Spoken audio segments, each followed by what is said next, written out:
Done a bit more on the stave, and I've done what I normally tell people what not to do, which is narrow the grip.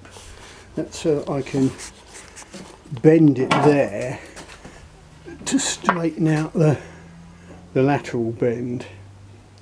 The other thing is I want to bend it to take out all this reflex, which begs the question, how do you measure the reflex? Well, if I put it on the ground like that,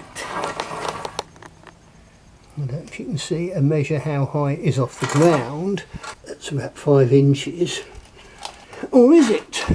If I tread on the flatter limb like that and measure how far the other limb is off the ground, we get nearly a foot. Well, 10 inches say. So it just illustrates it, things are never quite as easy as they seem. And looking at it like this, you can see this limb nearest me is actually relatively straight. Nearly all the bend is in that one. So what I'll do is I'll get it in the steamer. I'll try and get rid of the sideways bend first, and then I'll leave an area about here, just thin this section here to approximate final dimensions, you know, and try and steam some of that reflex out, because again it's mostly between sort of there and here. So yeah, it'll be a sort of 2-part, 3-part, whatever you process. That's how I've got it jigged up. So you can see what I'm going to be doing. I'm going to be pulling this tip across that way, clamping it up, and to apply the heat I'll get me 5 litre plastic, big plastic bottle, you know, one of those almost like a cube, big rectangular plastic bottles over there with steam in it.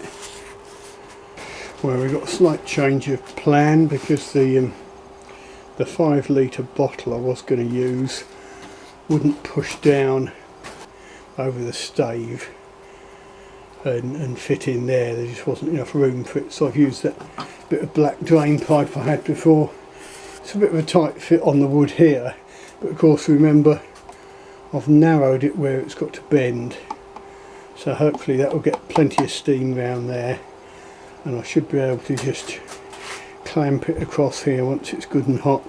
What I'll do is I'll have a feel of it now, feel how hard it is. Yeah, I mean I can't make any impression on that at all, because it's like oh, it's probably bigger than 1 by 1 in there, so it's a fair old chunk of wood. So I should be able to feel, once it's been steaming for a bit, I should be able to feel that it will pull across. I'll get a clamp on there. Right, it's been steaming for about an hour. Anyway, let's just feel. You know, I can pull it back, I can pull it across by hand a reasonable amount. Under pressure. Camera's fogged up. There, I've got a clamp on it now, and you can see overall I've pulled it slightly beyond straight, so that will allow for some bounce back. Of course it might have bent the handle area into a bit of a weird curve, but hopefully I've left enough meat there to still shape a sensible handle. Anyhow, I'll just leave that alone to boil dry, because it's got its own thermal cutout, which is nice, so it doesn't ruin it. Just come back later on and unplug it. If anyone wants a second-hand Christmas tree that's upside down, it's available, free to be collected. There, it's now the next morning, so it's had plenty of time to sit and wait. I'll take this clamp off.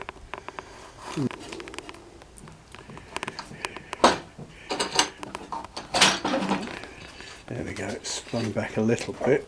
Yeah, it's looking much better. It will probably creep back a bit. Often steaming needs a couple of goes. But what I'll do is I'll leave all my steaming stuff out, because what I'll do is I'll cut away the belly side of the most bent limb and try and get rid of some of the recurve while I'm at it. There, I've taken it off the steaming jig. It's looking a lot better. So next job is to relieve this limb that's nearest to me, make that a bit slimmer and try and take some of that bend out. Right, I've run that limb through the bandsaw. I've made a pretty shabby job of it, to be honest, but just doing it quickly, we're trying to have a play with this wood, see what it's like. Now that the whole limb does flex quite nicely, if I lean my leg on it,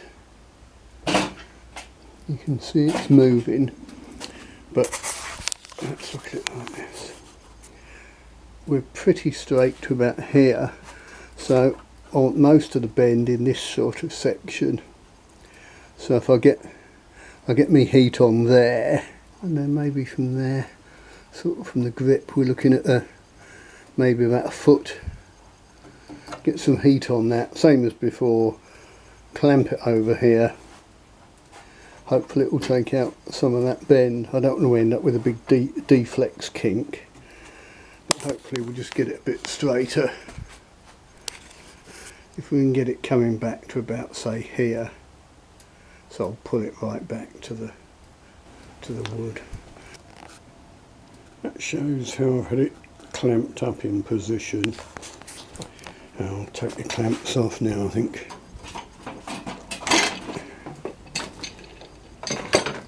There, we can see that sprung back a bit. Right, there you can see the overall effect. So, you know, I've pretty much got it straight that way.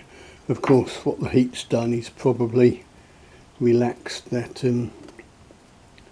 sideways correction, so I might have to put some of that back in again, but that's always the problem. It's very hard to get two corrections in at once, and when you do one it tends to relax the other. But it's a lot better than it was, so I can now rough out the other end thickness wise, and yeah, I'll have to do something about that lateral bend. But what I'll do is probably make sure when I do it that I don't heat this side of the grip, just heat it round about that side. Anyhow, there you go.